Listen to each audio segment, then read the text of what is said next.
Assalamualaikum semuanya. Semoga kita selalu diberi kesehatan, banyak rizki dan penuh keberkahan. Kisah Abu Nawas dan kehilangan suara. Di suatu pagi yang cerah di kerajaan Baghdad, suasana istana berubah menjadi heboh luar biasa. Para pelayan berlarian ke sana kemari, tabib kerajaan dipanggil, dan semua orang tampak kebingungan. Raja Harun al-Rashid, yang biasanya berbicara lantang dan memerintah dengan tegas, tiba-tiba tidak bisa mengeluarkan suara sama sekali. "Yang mulia, tolong katakan sesuatu," kata tabib kerajaan dengan panik. Raja membuka mulutnya, wajahnya merah padam, namun yang keluar hanyalah hom. Tidak ada suara, hanya gemuruh seperti teko air mendidih. Seluruh istana panik. Beberapa dayang bahkan berbisik-bisik bahwa raja terkena kutukan jin pendendam, sementara yang lain yakin suara raja dicuri oleh roh penasaran dari hutan terlarang. Satu persatu tabib dipanggil ke istana. Ada yang membawa ramuan hijau pekat, ada pula yang membakar dupa aneh hingga seluruh aula kerajaan bau seperti dapur gosong. Namun hasilnya sama, sang raja tetap tidak bisa bicara. Akhirnya, penasehat kerajaan berkata, "Yang mulia, hanya satu orang yang belum kita coba. Orang yang pikirannya seaneh jalan Baghdad di malam hari. Abu Nawas." Raja mengangguk, atau lebih tepatnya bergetar dengan marah dan menunjuk dengan jari, karena ia masih tak bisa bicara. Ketika Abu Nawas dipanggil, ia datang dengan langkah santai, membawa senyum yang selalu membuat orang curiga. "Wahai tabib tuan yang mulia," katanya sambil menunduk pura-pura hormat, "aku dengar raja kehilangan suaranya. Apakah istana juga kehilangan logikanya?" Para penjaga menatap tajam, tapi sang penasehat berkata, "Abu Nawas, berhati-hatilah bicara. Raja sedang sakit." Abu tersenyum, "Tenanglah, aku hanya bercanda. Kalau semua orang serius, penyakit malah tambah parah." Ia lalu mendekati raja, memerhatikan wajahnya dengan ekspresi dramatis. Wajah muram, mata berair, mulut terbuka tapi tak bersuara jelas sekali. Ini bukan kutukan jin, tapi kutukan kesombongan. Seluruh istana terkejut. "Berani-beraninya kau menghina raja," bentak salah satu menteri. Abu hanya tertawa. "Bukan menghina, tapi mendiagnosa. Kadang yang dibutuhkan bukan ramuan, tapi pelajaran." Abu Nawas lalu berkata kepada para pengawal, "Bawakan aku seekor ayam jantan, segelas air dingin, dan sepatu tua raja." Semua orang bingung. Namun, karena raja mengangguk, karena penasaran juga, perintah itu dilaksanakan. Ketika semuanya siap, Abu Nawas menaruh ayam di depan raja, lalu berkata, "Wahai yang mulia, ayam ini setiap pagi berkokok keras tanpa malu. Ia tak takut dikritik, tak takut dicemooh. Karena itulah ia punya suara yang kuat." Raja melotot, seolah berkata, "Apa hubungannya itu dengan aku?" Abu melanjutkan, "Sedangkan engkau, wahai raja, mungkin terlalu sering menahan kata-kata jujur orang lain. Maka kini Allah menahan suaramu." Semua orang di istana terdiam. Lalu Abu menyodorkan sepatu raja. "Sekarang, wahai raja, pukul lantai 3 kali dengan sepatumu," sambil menatap ayam ini. Raja menuruti, duk, duk, duk. Dan tiba-tiba ayam itu berkokok keras. Kukuruyuk. Dan entah bagaimana, sang raja spontan bersin keras dan, "Alhamdulillah, suaraku kembali." Semua orang bersorak. Setelah pesta kecil diadakan untuk merayakan kembalinya suara raja, penasehat kerajaan bertanya, "Abu Nawas, bagaimana kau bisa menyembuhkan raja tanpa ramuan atau mantra?" Abu tersenyum lebar. "Raja kehilangan suara karena terlalu banyak menahan diri dari mendengarkan kebenaran. Jadi aku membuatnya menertawakan dirinya sendiri. Kadang, tawa dan kesadaran jauh lebih mujarab dari 1000 ramuan. Raja tertawa terbahak-bahak. Abu Nawas, hanya kau yang bisa membuatku sakit sekaligus sembuh dalam waktu bersamaan. Abu menjawab sambil membungkuk pura-pura hormat. Itulah keahlianku, Baginda, membuat sakit perut karena tertawa, bukan karena marah. Pesan moral. Kadang penyakit bukan hanya datang dari tubuh, tapi dari hati dan pikiran yang terlalu kaku. Belajarlah tertawa pada diri sendiri, menerima nasihat dengan lapang dada, karena kejujuran dan tawa bisa menjadi obat paling mujarab bagi jiwa. Kisah selanjutnya. Kisah Abu Nawas dan tangis kejujuran. Di suatu pagi yang cerah di negeri Baghdad, Raja Harun al-Rashid sedang duduk di taman istana. Ia merasa bosan. Semua orang di istana ini terlalu serius, keluh sang raja sambil menguap lebar. Aku butuh sesuatu yang menghibur dan tentu saja, yang melibatkan Abu Nawas. Para pengawal langsung memanggil si cerdik Abu Nawas, pria berjanggut hitam, bersorban putih, dan berjubah sederhana. Dengan langkah santai dan senyum jenaka, ia pun datang menghadap. Apalagi, tuanku? Apakah aku harus menertawakan para menteri yang sedang berdebat atau membuat kuda istana menari? Tanya Abu Nawas polos. Raja tertawa kecil. Tidak, Abu Nawas. Kali ini aku ingin menguji kejujuranmu. Aku ingin tahu apakah kamu bisa menangis dengan jujur di hadapanku. Abu Nawas mengerutkan alis. Menangis dengan jujur? Maksudnya bagaimana, tuanku? Raja menjelaskan, banyak orang bisa berpura-pura menangis untuk mendapatkan sesuatu. Tapi aku ingin tahu, seperti apa air mata yang sungguh-sungguh keluar dari hati yang jujur. Aku ingin melihat air mata kejujuran. Abu Nawas menahan tawa. Air mata kejujuran? Wah, itu pasti air mata yang mahal, tuanku. Raja mengangguk serius. Benar.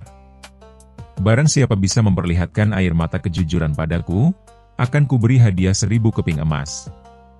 Mendengar itu, semua orang di istana mulai berpikir bagaimana caranya menangis di depan raja. Beberapa menteri bahkan mencoba meneteskan air mata dengan mencubit diri sendiri diam-diam. Tapi tidak ada yang tampak meyakinkan. Akhirnya, raja memerintahkan Abu Nawas, kau punya waktu 3 hari untuk datang kepadaku dan menunjukkan air mata kejujuran. Jika gagal, hukumanmu adalah membersihkan seluruh kandang kuda istana selama sebulan. Abu Nawas pun berpura-pura panik. Ampun tuanku, kalau begitu izinkan saya pulang dulu untuk mencari alasan menangis. Semua orang tertawa. Tapi dalam hati, Abu Nawas mulai menyusun rencana liciknya. Abu Nawas datang ke istana membawa bawang merah di dalam kantongnya. Tuanku, katanya sambil mengusap matanya, aku sudah siap memperlihatkan air mata kejujuran. Raja menatap penasaran. Baiklah, tunjukkan. Abu Nawas lalu pura-pura terharu, menatap langit, dan memeras bawang di tangannya di balik punggung. Seketika matanya berair deras. Tuanku, inilah air mata kejujuran, katanya dengan suara parau. Raja mendekat dan berkata, Abu Nawas, matamu memang menangis, tapi hidungmu ikut merah dan kamu bau bawang. Ini bukan air mata kejujuran, tapi air mata dapur. Semua orang di istana tertawa terbahak-bahak. Abu Nawas tersenyum malu. Ampun tuanku, saya memang belum menemukan tangisan yang benar-benar jujur. Keesokan harinya, Abu Nawas datang lagi membawa selembar surat. Tuanku, kali ini saya akan menangis karena ketakutan. Raja menatap heran. Apa yang membuatmu takut? Surat ini, tuanku, kata Abu Nawas. Surat dari istriku. Ia bilang kalau aku tidak pulang membawa uang hari ini, dia akan marah besar. Seketika Abu Nawas berlutut dan berpura-pura menangis meraung-raung seperti anak kecil yang kehilangan permen. Namun Raja hanya tertawa sampai terbatuk. Abu Nawas, itu bukan air mata kejujuran. Itu air mata suami yang takut istri. Abu Nawas berdiri dan berkata lirih, "Ya, tapi kadang yang paling jujur memang ketakutan itu, tuanku." Namun Raja menggeleng. Tidak cukup meyakinkan. Hari ketiga tiba. Semua orang menunggu, ingin tahu akal Abu Nawas kali ini. Namun berbeda dari sebelumnya, Abu Nawas datang tanpa sorban, wajahnya lesu, dan bajunya kusut. Ia berjalan pelan ke hadapan Raja, lalu berlutut diam. "Tuanku," katanya pelan, "hari ini saya sungguh tidak tahu apa yang harus saya lakukan. Jika saya tidak bisa membuat tuanku percaya, saya akan membersihkan kandang kuda selama sebulan penuh. Saya tidak punya uang untuk makan, dan rumah saya bocor. Tapi saya juga tidak ingin berbohong. Jadi, beginilah adanya Abu Nawas, hamba yang jujur dan sedang kebingungan." Raja menatapnya lekat-lekat. Dan tanpa disangka, air mata benar-benar mengalir dari mata Abu Nawas. Hening sejenak. Semua orang terdiam, termasuk Raja. Lalu sang Raja bangkit, menepuk bahu Abu Nawas dengan lembut. "Abu Nawas, air matamu kali ini sungguh berbeda. Tidak ada lelucon, tidak ada akal-akalan. Inilah air mata kejujuran yang sesungguhnya." Namun tiba-tiba, Abu Nawas mengangkat wajahnya dengan senyum nakal. "Tuanku, sebenarnya saya menangis karena memikirkan betapa beratnya pekerjaan membersihkan kandang kuda istana. Itu bukan kesedihan yang mulia, tapi kesedihan duniawi." Raja terdiam sejenak, lalu meledak tertawa terbahak-bahak. "Hahaha. Abu Nawas, hanya kamu yang bisa membuat air mata kejujuran menjadi bahan tawa." Dan sesuai janjinya, Raja tetap memberi Abu Nawas hadiah 1000 keping emas, karena baginya, kejujuran yang disampaikan dengan tawa jauh lebih berharga dari tangisan palsu. Pesan moral. Kadang kejujuran tidak selalu datang dalam kesedihan atau air mata. Kejujuran sejati justru terlihat saat seseorang berani berkata apa adanya, bahkan ketika itu lucu atau memalukan. Abu Nawas mengajarkan bahwa kejujuran yang diiringi tawa jauh lebih indah daripada kepura-puraan yang dibungkus kesedihan. Kisah selanjutnya. Kisah Abu Nawas dan rantai ajaib. Pada suatu hari di Istana Baghdad, Raja Harun al-Rashid sedang duduk di singgasananya sambil memainkan sebuah rantai emas yang baru saja ia terima dari pedagang jauh dari negeri timur. Rantai itu berkilau indah, terbuat dari emas murni dan dihiasi batu permata kecil di setiap sambungannya. Namun, menurut sang pedagang, rantai itu bukan rantai biasa. "Rantai ini, tuanku," kata si pedagang penuh percaya diri, "adalah rantai ajaib. Tak ada pedang, kapak, bahkan api yang mampu memutusnya. Ia kuat dan tak tergoyahkan, seperti janji para dewa."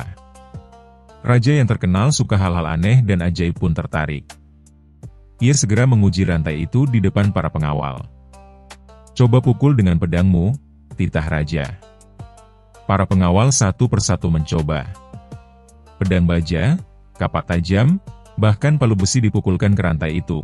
Namun benar saja, rantai itu tetap utuh tanpa goresan sedikit pun. "Luar biasa," seru Raja penuh takjub.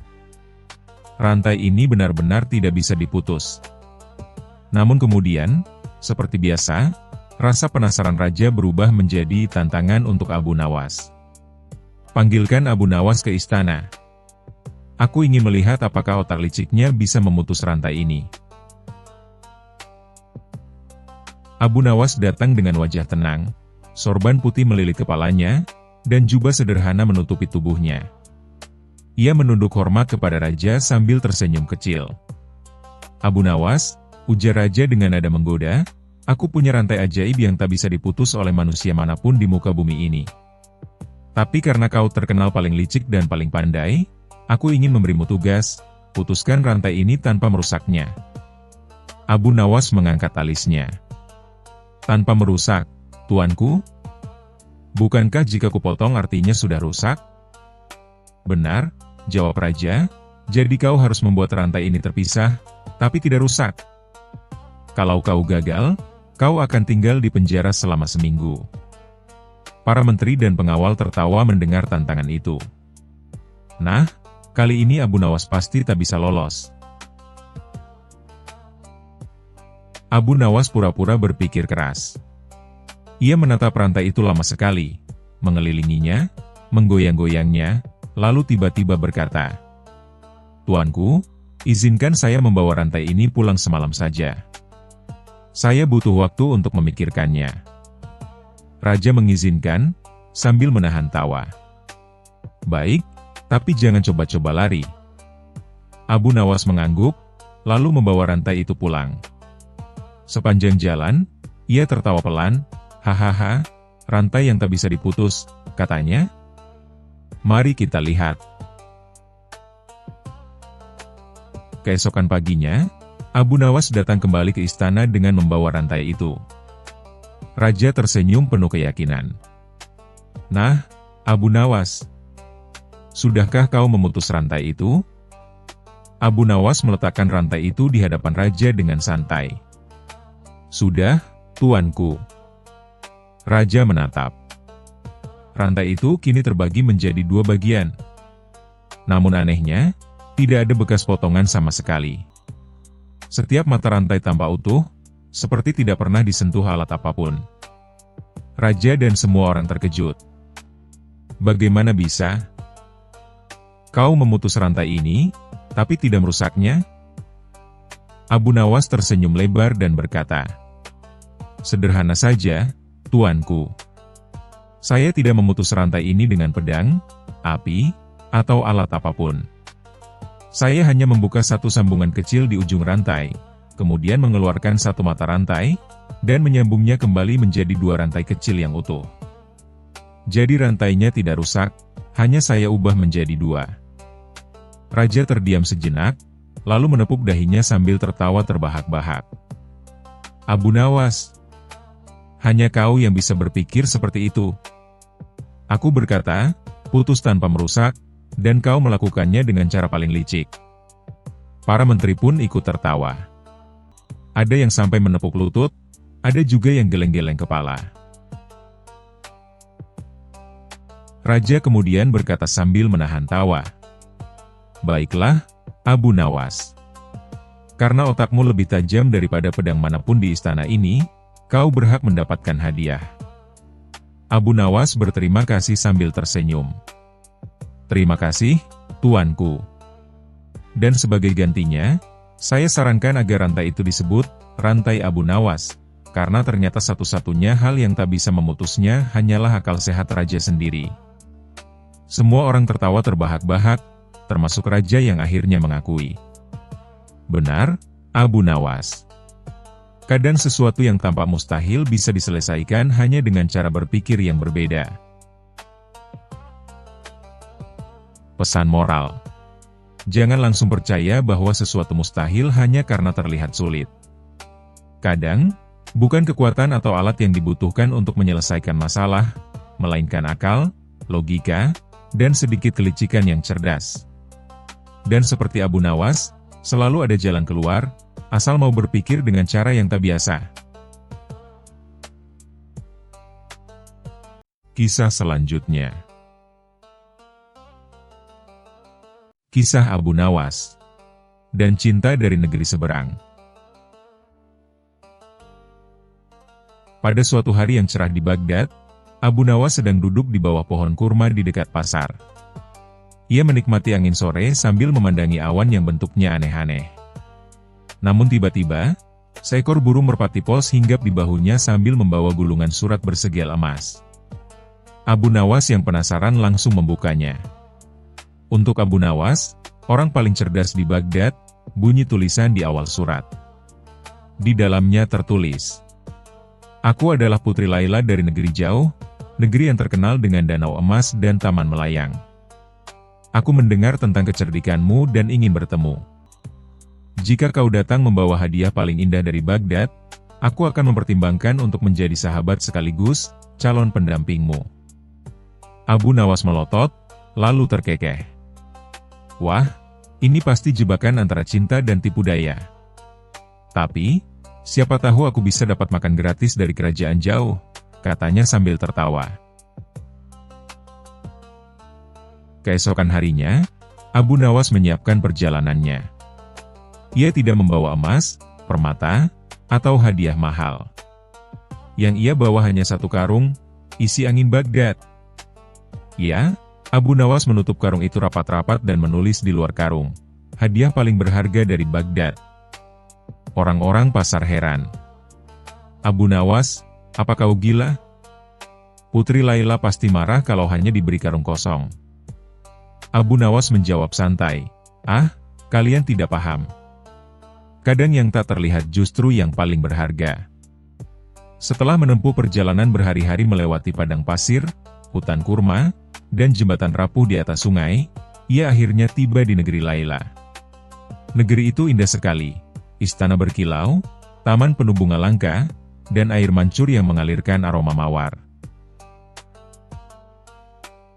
Di istana, Putri Laila menyambutnya dengan anggun. Ia mengenakan jubah biru muda, dan senyumnya membuat banyak pangeran jatuh hati. Tapi Abu Nawas, dengan gayanya yang santai, justru membungkuk setengah malas. Salam, Putri Laila. Hamba datang membawa hadiah paling berharga dari Baghdad. Sang putri menatap karung besar itu. Ini? Tanyanya heran. Apa isinya? Bukalah sendiri, jawab Abu Nawas dengan ekspresi misterius. Putri itu membuka karung, tapi hanya udara yang keluar. Ia terkejut. Apakah ini lelucon, Abu Nawas? Ini kosong. Abu Nawas tersenyum. Tidak, Putri. Itu berisi udara Baghdad, udara tempat orang-orang berpikir, bercanda, dan hidup dengan bahagia. Sesuatu yang tak bisa dibeli dengan emas atau permata. Bukankah cinta pun seperti itu? Tak terlihat, tapi bisa dirasakan. Putri Laila terdiam. Seisi istana terpana mendengar kata-kata itu. Tapi sebelum suasana menjadi romantis, Raja, ayah sang putri, datang dan menatap Abu Nawas dengan tajam. Raja berkata, wahai orang cerdik dari Baghdad, jika kau ingin dekat dengan putriku, kau harus menjawab 3 pertanyaanku. Abu Nawas mengangguk dengan santai. Silakan, tuanku. Tapi jangan yang terlalu sulit, hamba belum sarapan. Raja terbahak, lalu mulai bertanya. Pertama, apa yang paling cepat di dunia ini? Kedua, apa yang paling kuat di dunia ini? Ketiga, dan apa yang paling mahal di dunia ini? Abu Nawas mengusap dagunya seolah berpikir dalam-dalam, lalu menjawab. Pertama, yang paling cepat adalah pikiran, karena ia bisa pergi kemana saja tanpa kaki. Kedua, yang paling kuat adalah cinta, karena bisa membuat raja tunduk dan rakyat tersenyum. Dan yang ketiga, yang paling mahal adalah kejujuran, karena sedikit orang yang mampu membelinya dengan hati. Raja terpana mendengar jawaban Abu Nawas. Putri Laila pun bertepuk tangan, matanya berbinar-binar. Namun sebelum semua mengira cerita ini akan berakhir romantis, Abu Nawas menambahkan. Tapi yang paling lapar adalah hamba. Jadi, kalau boleh, sebelum cinta dan filsafat makin rumit, hamba ingin makan dulu. Semua orang di istana meledak tertawa. Bahkan sang raja ikut tergelak hingga jenggotnya bergoyang. Setelah beberapa hari di istana, Putri Laila ingin memberikan kalung emas kepada Abu Nawas sebagai tanda terima kasih. Tapi Abu Nawas menolak dengan halus. Putri, hamba datang bukan untuk harta atau cinta. Hamba datang untuk membuktikan bahwa kebijaksanaan lebih berharga dari permata. Lagi pula, kalau hamba pulang bawa kalung emas, orang Baghdad pasti berpikir hamba kawin dengan peri. Ia pamit pulang sambil membawa satu hadiah dari sang putri, sebuah surat berisi ucapan terima kasih dan gambar bunga melati. Saat tiba di Baghdad, ia membuka karung anginnya lagi dan berkata, "Wah, udara Baghdad tetap yang paling wangi, dan paling bikin lapar." Pesan moral. Kadang hal yang paling berharga bukan yang bisa dilihat atau disentuh, melainkan yang bisa dirasakan, seperti kejujuran, kebijaksanaan, dan ketulusan. Cinta yang sejati tidak diukur dari hadiah, tapi dari niat yang tulus dan hati yang ringan, meski sedikit konyol seperti Abu Nawas. Kisah selanjutnya. Kisah Abu Nawas dan 3 saudagar kaya. Pada suatu pagi yang cerah di kota Baghdad, suasana pasar begitu ramai. Para pedagang berteriak menawarkan dagangan, anak-anak berlarian membawa roti, dan suara unta berderak di antara hiruk-pikuk kota. Di tengah keramaian itu, 3 orang saudagar kaya berjalan dengan langkah angkuh.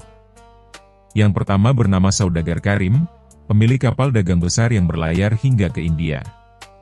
Yang kedua bernama Saudagar Basim, pemilik toko permata dan emas yang tak terhitung jumlahnya. Yang ketiga bernama Saudagar Farid, tuan tanah dengan kebun kurma seluas mata memandang. Ketiganya terkenal sangat kaya, dan sangat sombong. Suatu hari, mereka bertiga duduk di kedai teh, dan mulailah adu mulut khas orang kaya yang kelebihan waktu. "Aku ini paling kaya di Baghdad," kata Karim dengan suara keras. "Kapal dagangku saja nilainya setara dengan rumah 100 orang rakyat." "Hah? Itu belum seberapa," timpal Basim sambil menepuk dada. "Aku punya emas sebanyak pasir di padang gurun." Farid tertawa nyaring. "Kalian berdua lucu. Aku punya kebun yang bisa memberi hasil tanpa henti. Kekayaanku tak akan habis 7 turunan." Mereka terus berdebat sampai pemilik kedai hampir menutup telinga karena bisingnya. Akhirnya, salah satu dari mereka berkata, "Kita harus buktikan siapa yang paling kaya dan paling dermawan di antara kita." Setelah berpikir lama, mereka setuju untuk meminta Abu Nawas menjadi juri, karena hanya Abu Nawas yang dianggap cukup cerdik, meski kadang terlalu cerdik untuk kenyamanan orang lain. Ketiganya datang ke rumah Abu Nawas, yang sederhana namun bersih. Abu Nawas saat itu sedang duduk di halaman, membaca sambil menyeruput kopi hangat. "Wahai Abu Nawas," kata Karim dengan nada tinggi, "kami ingin kau menilai siapa di antara kami bertiga yang paling kaya." Abu Nawas menatap mereka dengan tenang. Kekayaan itu bisa diukur dari banyak hal. Apa maksud kalian kaya dalam hal harta, atau kaya dalam hal hati?" Ketiganya serempak menjawab, "Dalam hal harta, tentu saja." Abu Nawas tersenyum miring. "Baiklah. Maka bawalah masing-masing satu benda yang paling kalian banggakan. Besok sore, aku akan menilai siapa yang paling kaya." Mereka pun setuju dan pergi dengan keyakinan bahwa mereka akan menang. Keesokan harinya, ketiga saudagar datang dengan sombongnya. Saudagar Karim membawa sebuah peti besar berisi permata biru langka dari negeri jauh. Saudagar Basim membawa sebatang emas murni setinggi lutut manusia. Dan Saudagar Farid datang membawa selembar surat tanah yang katanya seluas 3 desa. Abu Nawas berpura-pura terkagum. "Wah, sungguh luar biasa. Tapi, aku tidak bisa menilai begitu saja. Aku perlu bukti nyata seberapa berharganya benda-benda itu." "Bagaimana caranya?" tanya Basim. Abu Nawas menjawab dengan tenang, "Kalian masing-masing harus menunjukkan bagaimana benda itu bisa membuat orang lain bahagia." Ketiga saudagar saling pandang, bingung. "Emas dan permata untuk membuat orang bahagia," gumam mereka. Tapi Abu Nawas berkata, "Aku tunggu kalian di pasar besok. Tunjukkan padaku bagaimana kekayaanmu bisa membawa senyum." Keesokan harinya, pasar penuh orang yang ingin menyaksikan tantangan Abu Nawas. Saudagar Karim datang duluan. Ia melempar beberapa permata kepada kerumunan sambil berkata, "Ambillah. Aku ini dermawan." Tapi tak ada yang berani mengambil, Semua takut dituduh mencuri. Abu Nawas tersenyum geli. Tidak ada yang bahagia di sini, hanya bingung. Lalu datanglah Basim. Ia berteriak sambil memamerkan emasnya. Lihatlah betapa berharganya ini. Tapi orang-orang hanya menatap, kagum tapi lapar. Tak ada yang tertawa atau tersenyum. Terakhir, datanglah Farid. Ia membawa gerobak berisi kurma manis dari kebunnya dan membagikannya gratis kepada semua orang.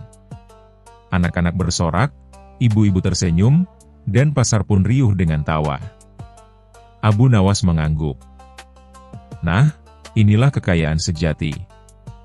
Bukan yang disimpan, tapi yang dibagi. Ketiga saudagar terdiam. Tapi sebelum mereka sempat menyesal, Abu Nawas menambahkan dengan senyum licik. Namun, jika kalian tetap ingin dinilai siapa yang paling kaya dalam hal harta, maka jawabanku mudah. Mereka menatap penasaran. Yang paling kaya di antara kalian bertiga adalah aku. Mereka terkejut serentak. Engkau? Tapi kau bahkan tidak punya harta. Abu Nawas tertawa, betul. Tapi kalian bertiga baru saja memberiku permata, emas, dan kurma untuk dinilai. Sekarang semuanya sudah di tanganku. Siapa yang paling kaya sekarang? Orang-orang di pasar meledak dalam tawa. Tiga saudagar itu hanya bisa ternganga, sementara Abu Nawas berjalan santai membawa peti dan keranjang kurma sambil bersiul riang. Pesan moral.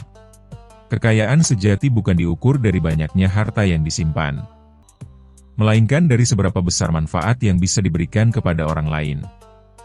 Dan yang paling bijak bukan yang paling kaya, melainkan yang paling mampu menertawakan kesombongannya sendiri. Kisah selanjutnya. Kisah Abu Nawas dan keributan pasar. Di suatu pagi yang cerah di kota Baghdad, pasar tengah ramai luar biasa. Pedagang berteriak menawarkan barang dagangan mereka, kain sutra, buah segar, minyak wangi, sampai ayam hidup yang terus berkokok tanpa henti. Semua sibuk dengan urusan masing-masing, sampai tiba-tiba terdengar suara gaduh di tengah pasar. "Hei! Kau mencuri ikanku!" teriak seorang pedagang ikan dengan wajah merah padam sambil menunjuk seorang pria kurus membawa keranjang sayur.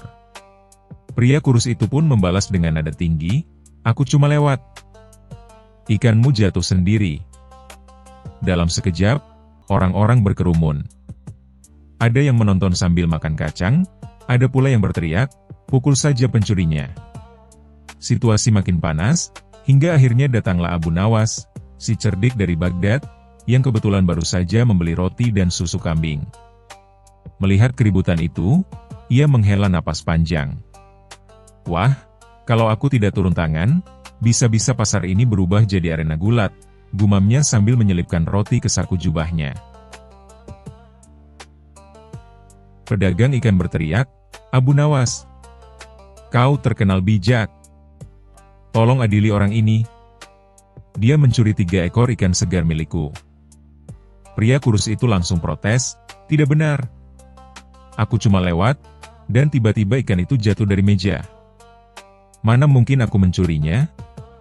Abu Nawas tersenyum lembut, lalu berkata, "Baiklah, kalau begitu aku akan menyelesaikan perkara ini di tempat. Tapi, aku minta kalian semua tenang, dan jangan lupa, siapapun yang berbohong, hidungnya bisa bertambah panjang." Semua orang menahan tawa. Tapi karena mereka tahu Abu Nawas selalu punya cara aneh tapi berhasil, mereka patuh. Abu Nawas selalu menatap meja pedagang ikan, dan berkata, "Kau bilang 3 ekor ikannya hilang?" "Benar." "Dan kau bilang tidak mencuri?" tanya Abu Nawas pada si pria kurus. "Benar sekali." "Baiklah," kata Abu Nawas. "Kalau begitu, aku punya ujian sederhana. Aku ingin tahu siapa yang lebih bau ikan." Abu Nawas mengambil kain penutup dari meja pedagang ikan dan menyuruh keduanya berdiri di bawahnya satu persatu. Pertama, si pedagang ikan berdiri di bawah kain. Kata Abu Nawas sambil mengendus. Ya, sedikit bau amis, tapi masih bisa diterima. Wajar, dia pedagang ikan. Lalu giliran pria kurus. Begitu Abu Nawas mengendus, ia pura-pura terbatuk keras. Uhuk. Uhuk. Ini benar-benar bau ikan basi 3 hari, katanya dengan nada dramatis. Semua orang tertawa terpingkal-pingkal. Pria kurus itu panik. Aku tidak mencuri. Aku cuma jatuh, dan... jadi kau jatuh dekat ikan? Potong Abu Nawas cepat. Iya, jawab pria itu gugup. Nah, seru Abu Nawas, berarti kau jatuh, ikan menempel di bajumu, dan mungkin sebagian masuk ke keranjangmu. Jadi sebenarnya kau tidak mencuri, tapi juga tidak berhati-hati. Kerumunan bersorak, hahaha. Cerdas. Jadi dua-duanya salah setengah. Pedagang ikan masih tidak puas. Tapi bagaimana dengan 3 ikanku yang hilang? Abu Nawas tersenyum dan berkata, tenang. Aku punya solusi. Ia mengambil uang dari sakunya dan berkata, aku akan membayar 2 ikan, sementara 1 ikan sisanya dibayar dengan nasihat. Pedagang itu bingung. Nasihat? Nilainya apa? Abu Nawas berkata, nasihat ini bisa membuatmu kaya kalau kau ikuti. Baiklah, apa nasihatnya? Tanya sang pedagang dengan penasaran. Abu Nawas menatapnya dan berkata pelan. Jangan pernah berjualan dekat jalan yang miring, karena ikan bisa jatuh, dan orang bisa dituduh.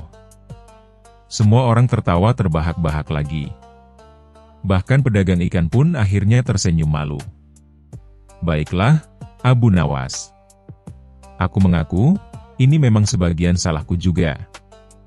Sementara itu, si pria kurus dengan cepat mengangkat keranjangnya dan kabur sebelum Abu Nawas sempat menyuruhnya mandi karena bau ikan. Saat suasana pasar kembali ramai, seorang anak kecil bertanya pada Abu Nawas, "Wahai Tuan Abu Nawas, kenapa kau bayar dengan uangmu sendiri?" Abu Nawas tertawa kecil. Nak, kalau aku tak bayar, keributan itu bisa lebih mahal dari 3 ekor ikan.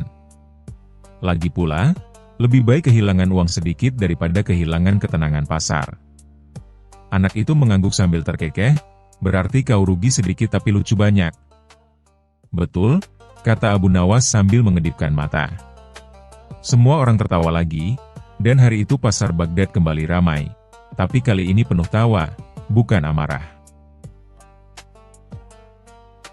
Pesan moral. Kadang, pertengkaran bukan soal siapa yang benar atau salah, tapi siapa yang mau lebih dulu tertawa dan berdamai. Kisah selanjutnya. Kisah Abu Nawas dan kereta ajaib. Di suatu pagi yang cerah di Baghdad, Abu Nawas sedang berjalan santai di pasar sambil bersiul, menikmati aroma roti panggang dan kopi Arab yang menggoda hidung. Seperti biasa, pikirannya penuh ide gila yang bisa membuat orang tertawa, atau pusing 7 keliling. Tiba-tiba, dari kejauhan, terdengar suara gaduh di depan istana. Para penjaga berlarian ke sana kemari, dan Raja Harun al-Rashid tampak sedang berteriak dari balkon istana. Siapa yang berani menyentuh kereta kudaku yang baru? Itu buatan negeri jauh, penuh sihir dan emas murni. Rakyat pun berkerumun. Ternyata semalam, kereta kuda baru milik raja hilang dari gudang istana. Dan parahnya, tak ada jejak roda, tak ada tapak kuda, hanya aroma rumput dan sedikit bekas tawa. Raja marah besar. Panggil Abu Nawas. Hanya dia yang bisa memecahkan misteri gila seperti ini.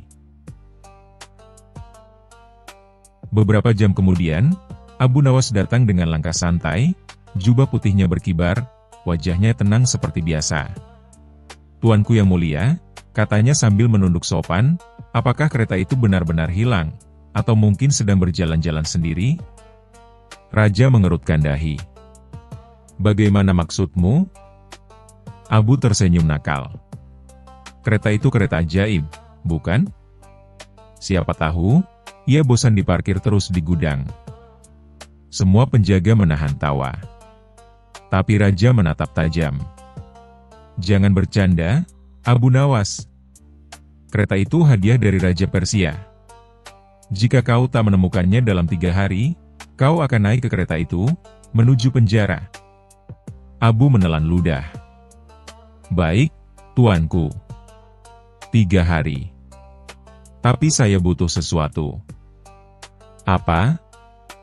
Saya butuh sepasang sandal emas, seekor kuda betina tua, dan segelas susu kambing. Untuk apa semua itu? Untuk menipu yang suka menipu, jawab Abu sambil tersenyum misterius. Malam pertama, Abu Nawas berkeliling pasar sambil menanyai penjaga, penjual rumput, bahkan tukang besi. Namun tak ada yang tahu apa-apa, kecuali satu hal. Malam sebelumnya, seseorang melihat kereta berjalan sendiri, keluar dari istana sambil bersenandung lagu cinta Persia. Abu Nawas menatap langit, berpikir. Kereta bersenandung?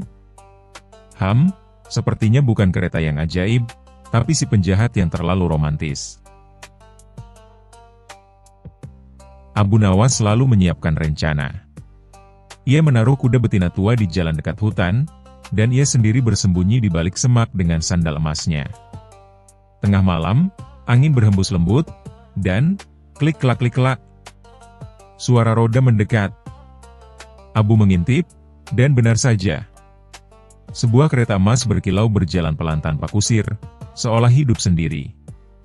Tapi Abu tahu, sesuatu mencurigakan. Ia pun berlari ke depan kereta sambil berteriak. Berhenti. Atas nama keajaiban, siapa yang mengemudikanmu?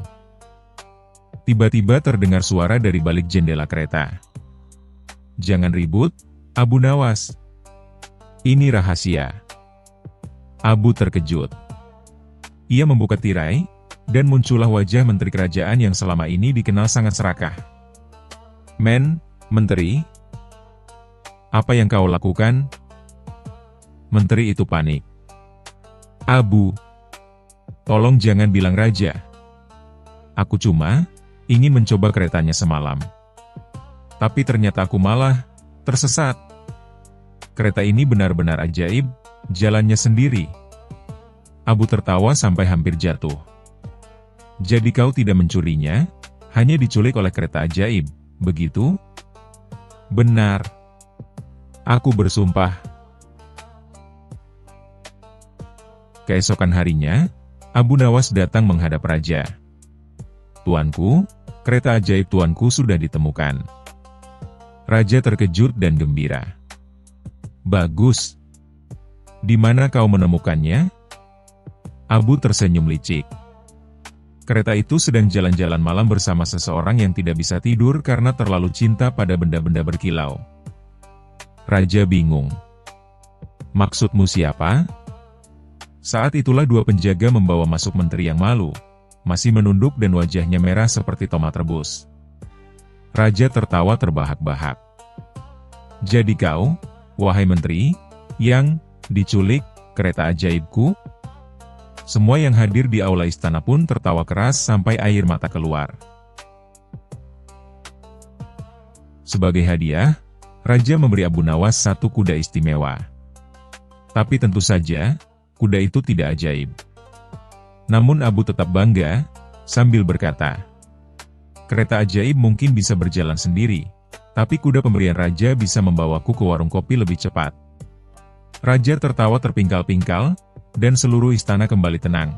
Meski kini setiap kuda di istana selalu dicek 2 kali, siapa tahu bisa bernyanyi malam-malam. Pesan moral.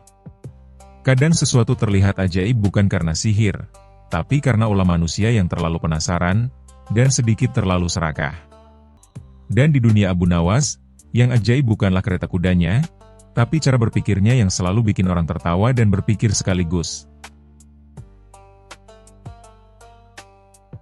Kisah selanjutnya. Kisah Abu Nawas. dan harta yang tertukar. Di suatu pagi yang cerah di kota Baghdad, Abu Nawas berjalan santai di pasar sambil bersiul riang. Udara masih segar, aroma roti hangat tercium dari toko-toko, dan suara para pedagang saling bersahutan menawarkan barang dagangan mereka. Hari itu, Abu Nawas tidak punya rencana apapun, sampai matanya menangkap sesuatu yang berkilau di bawah meja salah satu pedagang tua. Subhanallah, apa itu? Gumam Abu Nawas sambil jongkok.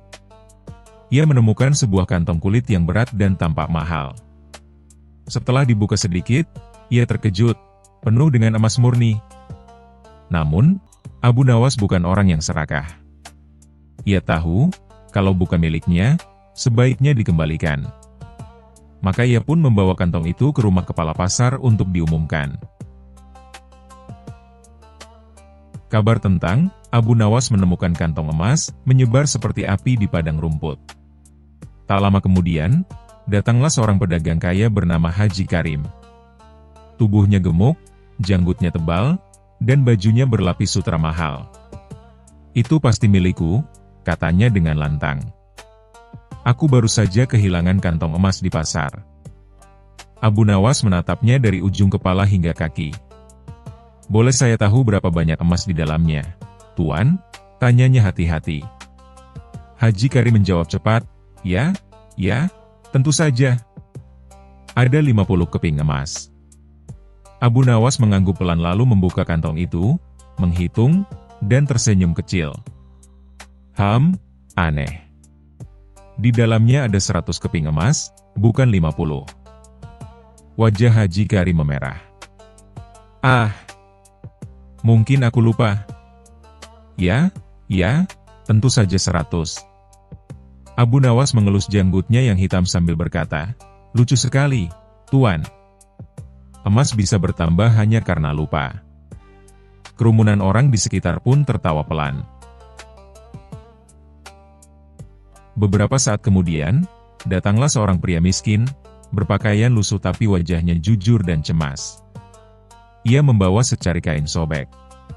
"Tuan Abu Nawas," katanya dengan sopan, "saya kehilangan kantong kulit dengan tanda jahitan miring di bagian bawah.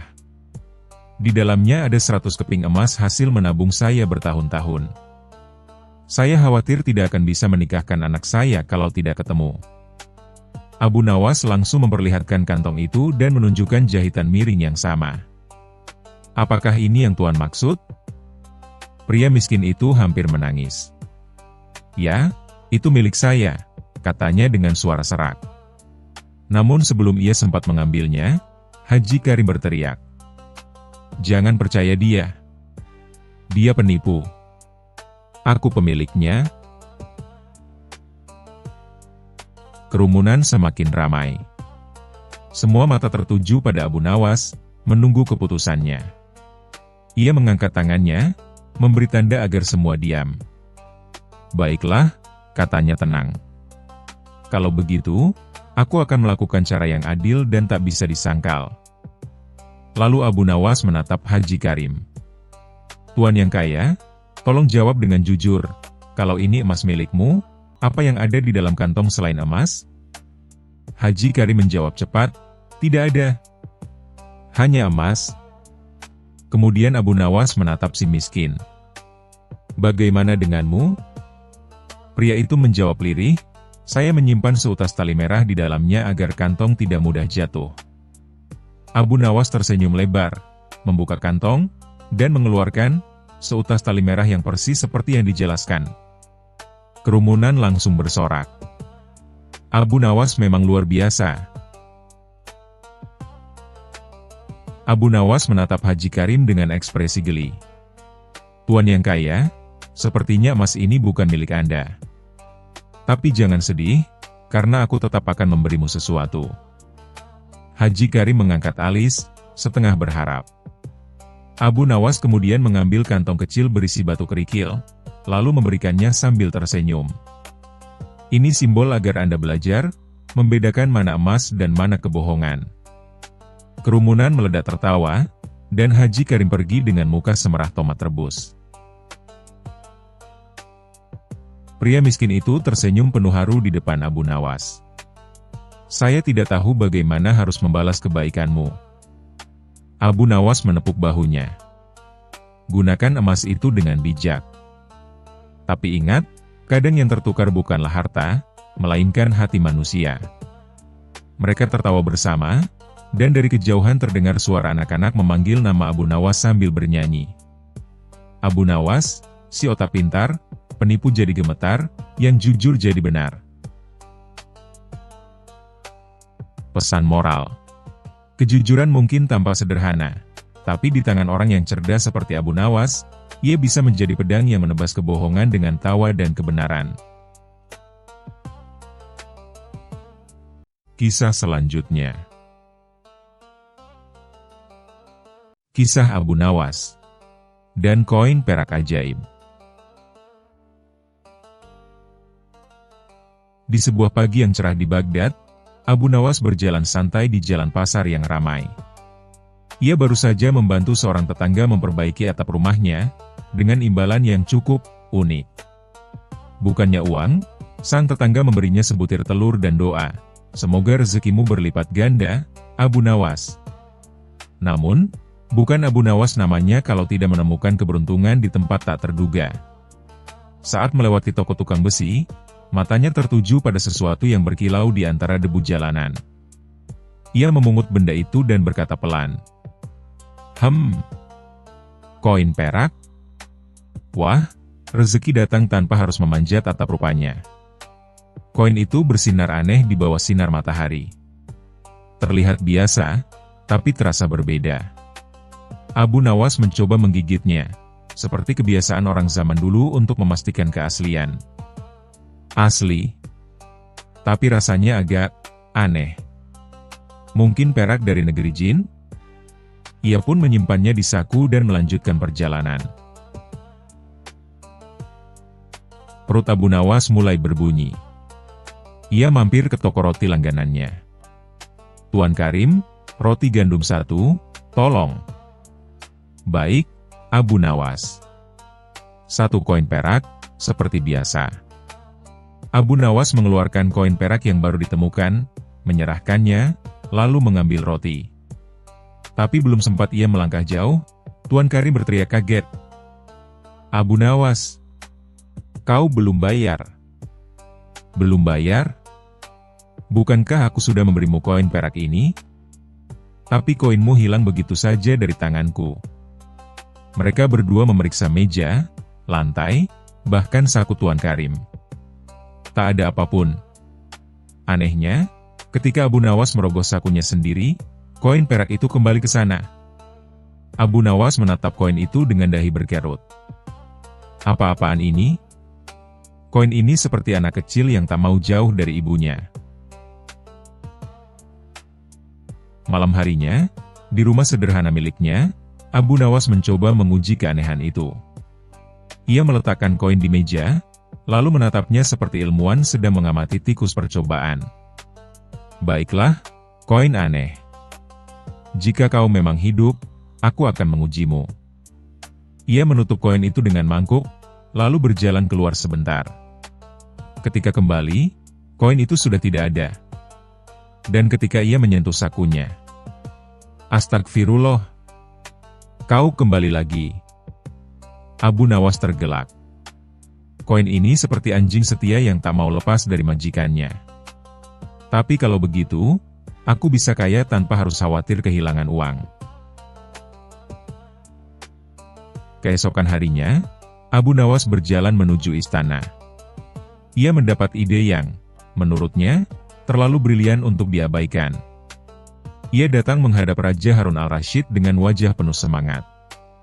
"Wahai Baginda Raja yang bijaksana, hamba menemukan benda ajaib." "Benda ajaib lagi, Abu Nawas? Jangan bilang ini seperti jubah tak terlihatmu yang malah membuatmu menabrak tembok istana." "Tidak, Baginda. Kali ini benar-benar ajaib. Ini koin perak yang tidak bisa hilang." Raja tertarik. "Tidak bisa hilang? Maksudmu?" "Hamba bisa memberikannya kepada siapa saja, tapi dia akan kembali ke saku hamba dalam sekejap. Raja yang penasaran meminta Abu Nawas membuktikannya. Abu Nawas menyerahkan koin itu kepada raja. Sang raja menimangnya di tangan, sambil berkata, koin biasa saja." Tiba-tiba, pof, koin itu hilang dari tangannya dan muncul kembali di saku Abu Nawas. Raja terkejut bukan main. "Subhanallah, bagaimana bisa?" "Itulah, Baginda. Sepertinya koin ini hanya mau tinggal bersamaku." Raja pun tertawa keras. Tapi di antara tawa itu, muncul ide jahil dari sang penguasa. "Kalau begitu, Abu Nawas, gunakan koinmu untuk membayar seluruh pajak bulan ini." "Tapi Baginda, koin ini tak bisa hilang, artinya aku tak pernah benar-benar membayar." "Justru itu. Aku ingin lihat bagaimana para petugas pajak kebingungan." Maka berangkatlah Abu Nawas membawa koin ajaibnya ke kantor pajak. Setiap kali Abu Nawas membayar dengan koin perak itu, koinnya selalu menghilang dari tangan petugas dan kembali ke sakunya sendiri. Petugas pertama, "Tunggu. Mana uangnya?" "Abu Nawas, baru saja saya kasih, bukan?" Petugas kedua, "Abu Nawas, jangan bercanda. Kau pikir kami bodoh?" "Abu Nawas, saya justru khawatir koin saya yang terlalu pintar." Para petugas akhirnya menyerah. Mereka menulis laporan ke istana. Abu Nawas telah membayar, tapi uangnya menolak disimpan. Raja membaca laporan itu sambil tertawa terbahak-bahak hingga kursinya hampir terguling. "Abu Nawas, hanya kau yang bisa membuat pajak jadi bahan tertawaan." Suatu malam, Abu Nawas bermimpi didatangi seorang pria berjubah putih. "Abu Nawas, koin itu adalah ujian, bukan hadiah. Ia tak bisa hilang karena bukan milikmu. Kembalikanlah ke tempat kau menemukannya." Keesokan harinya, ia kembali ke jalan tempat ia menemukan koin itu. Ia menaruh koin itu di tanah dan berkata, "Terima kasih atas pelajaranmu, wahai koin ajaib. Rezeki sejati bukan yang tak bisa hilang, tapi yang membawa berkah." Setelah Abu Nawas berbicara, koin itu lenyap dalam cahaya keperakan, dan di tempatnya tumbuh bunga kecil berwarna putih. Abu Nawas tersenyum, melangkah pulang sambil berkata, "Kalau begitu, lebih baik aku cari rezeki dari doa, bukan dari koin yang keras kepala." Kadang, sesuatu yang tampak seperti keberuntungan abadi bisa jadi ujian tersembunyi. Rezeki sejati adalah yang membawa ketenangan, bukan yang tak bisa hilang.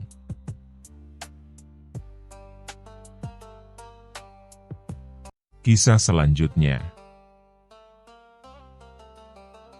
Kisah Abu Nawas dan Kerajaan Bawah Tanah.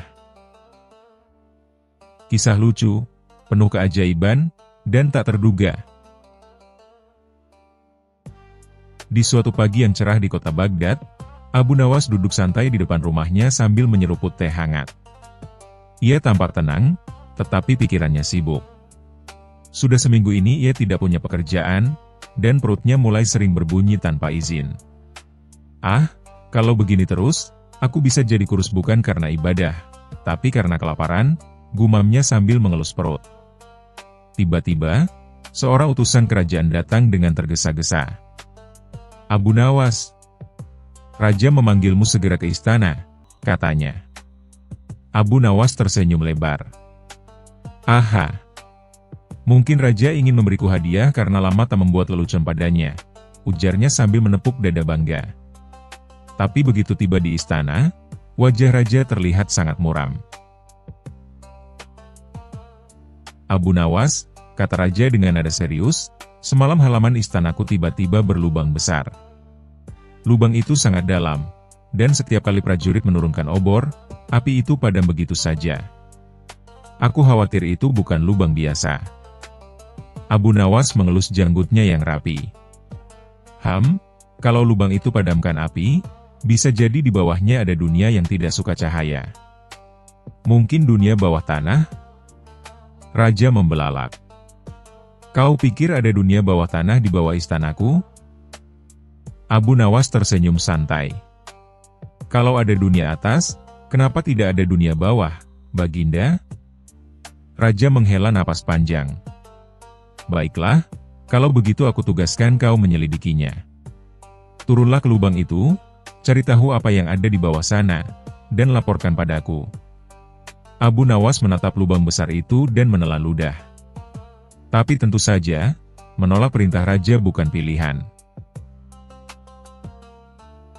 Dengan seutas tali panjang dan lentera kecil, Abu Nawas mulai menuruni lubang yang gelap itu. Angin dingin berhembus, membuatnya menggigil. Kalau ini bukan jalan ke neraka, mungkin ini jalan ke dapur iblis, gumamnya. Setelah beberapa menit, kakinya akhirnya menyentuh tanah. Ia melihat pemandangan yang membuatnya ternganga. Di bawah tanah itu ada kota kecil bercahaya redup, dengan jamur-jamur besar yang bersinar seperti lentera dan sungai air bening yang memantulkan warna pelangi. Wah, ini bukan dunia bawah tanah, ini dunia bawah ajaib, serunya kagum. Tiba-tiba, muncul sekelompok makhluk kecil dengan kuping panjang dan hidung bulat. Mereka mengenakan pakaian dari daun dan lumut. Siapa kau, manusia dari atas langit? Tanya salah satu makhluk itu dengan suara melengking. Aku Abu Nawas, utusan dari dunia atas. Aku datang bukan untuk mengganggu, hanya ingin tahu siapa yang tinggal di sini, jawab Abu Nawas dengan sopan. Makhluk itu memperkenalkan diri sebagai Ratu Lumina, penguasa dunia bawah tanah. Ia bertubuh mungil, mengenakan mahkota dari kristal jamur. Ratu Lumina berkata, kami sudah lama tahu dunia atas. Tapi akhir-akhir ini, lubang yang menghubungkan dunia kita terbuka sendiri. Itu membuat cahaya matahari masuk ke sini dan membakar tanaman jamur kami. Abu Nawas berpikir keras. Jadi kalian ingin aku menutup lubang itu? Tidak, jawab sang ratu, kami justru ingin kau membuat dunia atas berhenti membuat suara gaduh. Suara langkah kuda dan pesta kerajaan membuat anak-anak kami sulit tidur. Abu Nawas terdiam, lalu tertawa kecil. Jadi kalian ingin aku menyuruh raja berhenti berpesta? Hahaha, kalau aku lakukan itu, aku bisa langsung dipecat, atau dipanggang hidup-hidup. Namun sang ratu tidak mau tahu. Kalau begitu, kau tak boleh kembali ke dunia atas sebelum masalah ini selesai, katanya dengan suara tegas. Abu Nawas duduk di atas batu sambil menggaruk kepala. Baiklah, Abu, pikir. Kalau kau tidak bisa membuat raja berhenti berpesta, mungkin kau bisa membuat dunia bawah tidak terganggu.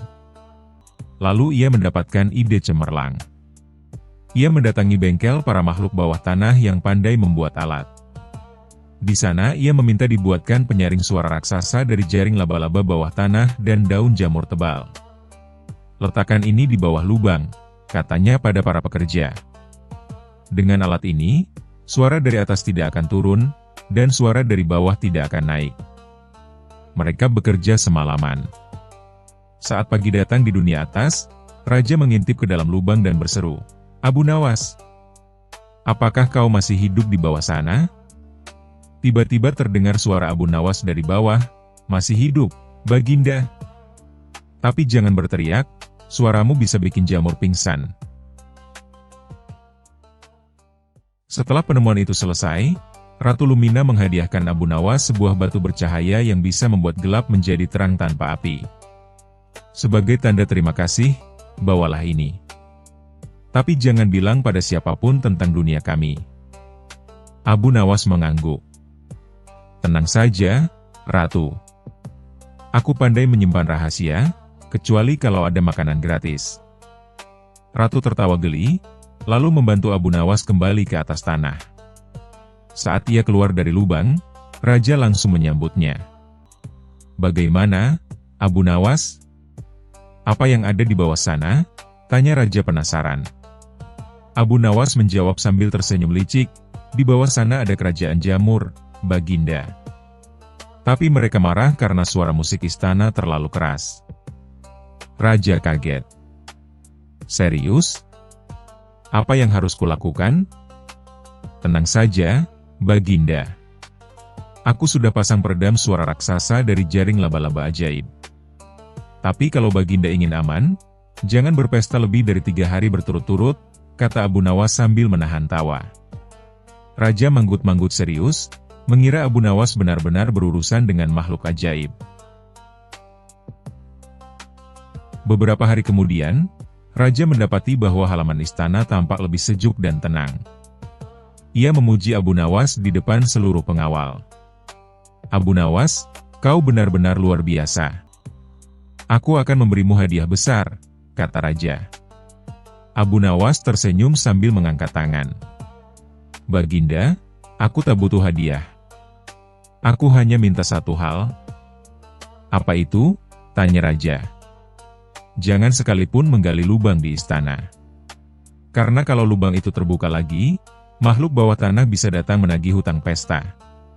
Raja langsung pucat, sementara seluruh pengawal menahan tawa.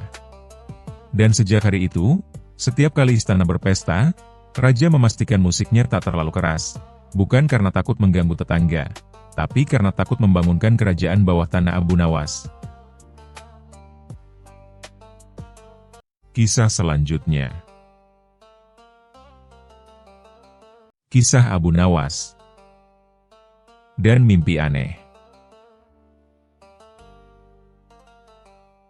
Di negeri Baghdad yang damai namun penuh kelucuan, Raja Harun al-Rasyid terkenal sebagai penguasa yang bijak, tapi juga gampang penasaran pada hal-hal aneh. Suatu malam, setelah makan malam terlalu banyak kebab dan susu kambing, sang raja tertidur dengan perut kenyang dan mimpi pun datang menyerangnya seperti rombongan unta yang tak sabar berlari di padang pasir. Dalam mimpinya, ia melihat dirinya menjadi pengemis miskin yang tinggal di gubuk reot, dikejar-kejar anjing jalanan, dan ditertawakan rakyatnya sendiri. Ia bangun dengan keringat dingin dan berteriak. Tidak. Aku jadi pengemis. Harta dan istanaku hilang. Para penjaga istana yang mendengar teriakannya segera berlari masuk. Yang mulia. Ada apa? Raja memegangi janggutnya sambil gemetar. Aku bermimpi jadi pengemis, dan rasanya nyata sekali. Mungkin itu pertanda buruk. Cepat, panggil para penafsir mimpi. Malam itu juga, istana penuh dengan orang bijak, ulama, dan dukun yang mengaku tahu arti mimpi. Tapi semua jawabannya membuat Raja makin gelisah. Yang satu bilang, itu pertanda Anda akan kehilangan kekuasaan. Yang lain bilang, itu tanda bahwa rakyat akan memberontak. Dan seorang dukun berambut acak-acakan bahkan berkata, mimpi itu berarti jin sedang jatuh cinta pada Anda, tuanku. Jatuh cinta padaku? Jin perempuan? Seru Raja ketakutan. Tidak.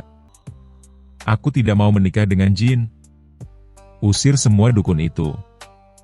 Namun, satu nama tiba-tiba disebut oleh pengawal, Abu Nawas.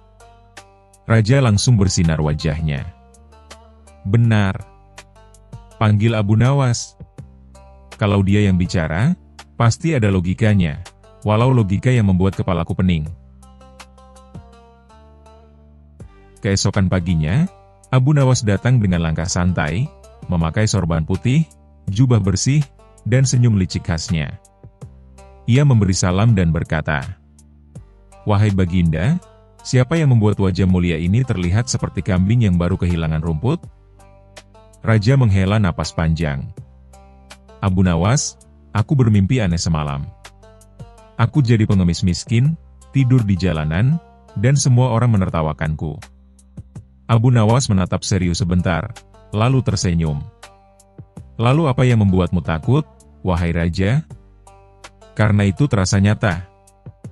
Apakah itu pertanda buruk? Abu Nawas mengelus janggutnya pelan.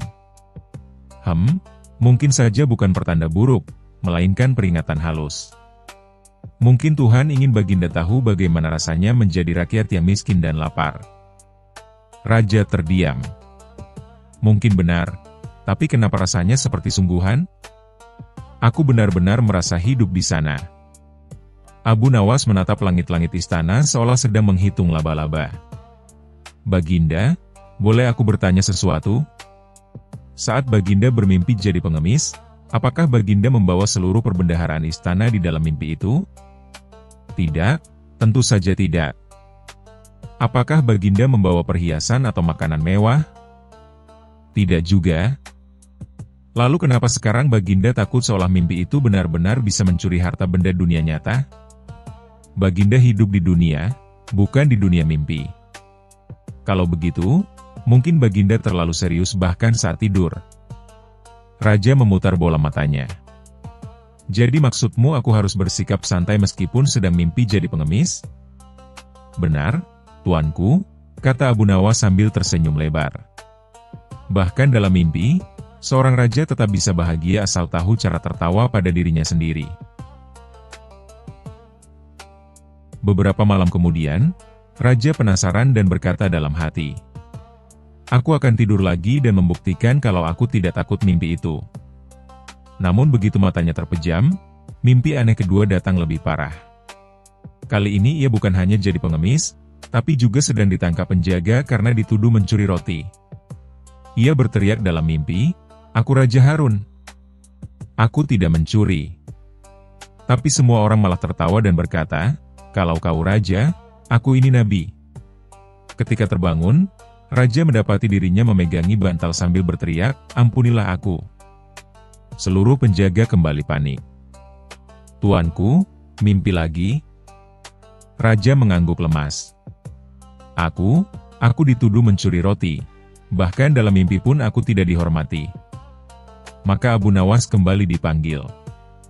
Abu Nawas datang sambil membawa roti hangat dan berkata, "Sebelum Baginda bercerita, lebih baik isi perut dulu, siapa tahu mimpinya datang karena lapar." Raja tertawa kecil. "Kau benar juga. Tapi kali ini aku sungguh terjebak. Aku tak bisa mengendalikan apapun di dalam mimpiku." Abu Nawas menjawab tenang. "Itu artinya Baginda perlu belajar menguasai pikiran sendiri. Kalau Raja bisa memerintah ribuan orang di dunia nyata, kenapa tidak bisa memerintah satu mimpi?" Raja mendengus. "Dan bagaimana caranya memerintah mimpi, wahai bijak dari Baghdad?" Abu Nawas tersenyum lebar. "Tidurlah lagi malam ini, tapi sebelum tidur, ucapkan ini 3 kali. Aku Raja, bahkan dalam mimpiku sendiri. Kalau berhasil, besok Baginda akan bangun dengan senyum lebar." Raja pun menuruti nasihat itu. Malam ketiga, Raja kembali bermimpi. Tapi kali ini berbeda. Ia sadar sedang bermimpi. Ia melihat dirinya di pasar, dan para penjaga mimpi datang ingin menangkapnya. Namun ia mengangkat tangan dan berteriak, "Berhenti. Aku Raja Harun, penguasa Baghdad, bahkan di alam mimpi." Ajaib. Semua orang berhenti bergerak. Para penjaga menunduk, rakyat bersorak, dan istana besar muncul dari balik awan. Raja tertawa puas. Sekarang aku menguasai mimpiku." Keesokan paginya, ia bangun dengan wajah bahagia. "Abu Nawas, kau benar. Aku kini bisa mengatur mimpiku sendiri." Abu Nawas menunduk hormat sambil menahan tawa. "Luar biasa, Baginda. Jadi mulai sekarang, kalau Baginda ingin menikmati kebahagiaan, tak perlu membangun istana baru. Cukup tidur saja." Raja menatapnya dengan curiga. "Kau mengejakku lagi, ya?" Abu Nawas tertawa terbahak-bahak. "Tidak, tuanku. Aku hanya kagum. Karena satu-satunya raja di dunia yang bisa membuat rakyat, istana, dan bahkan mimpinya sendiri tertawa, adalah Baginda." Sejak hari itu, Raja Harun al-Rashid jadi lebih tenang dan sering bercanda, bahkan kalau mimpinya aneh sekalipun. Suatu hari ia berkata pada Abu Nawas, "Tadi malam aku bermimpi menjadi kambing, Abu Nawas."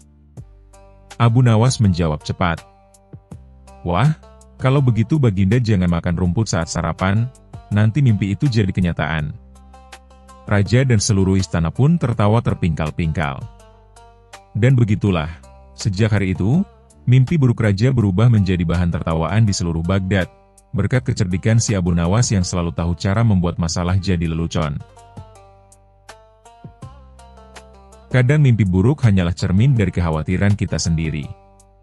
Kalau kita bisa menertawakannya, bahkan raja sekalipun, tidak ada mimpi yang benar-benar menakutkan. Kisah selanjutnya. Kisah Abu Nawas dan elang pembawa pesan. Di suatu pagi yang cerah di kota Baghdad, istana Raja Harun al-Rashid dipenuhi dengan kegaduhan. Seekor burung elang besar berwarna keemasan baru saja datang terbang dan mendarat di halaman istana, membawa gulungan surat di cakarnya. Para penjaga istana berlarian heboh, sementara raja yang sedang minum teh mendadak berdiri dengan wajah penasaran. Burung elang pembawa pesan? Siapa yang mengirimnya? Tanya raja heran. Salah satu penjaga membuka gulungan surat itu dan membacanya keras-keras.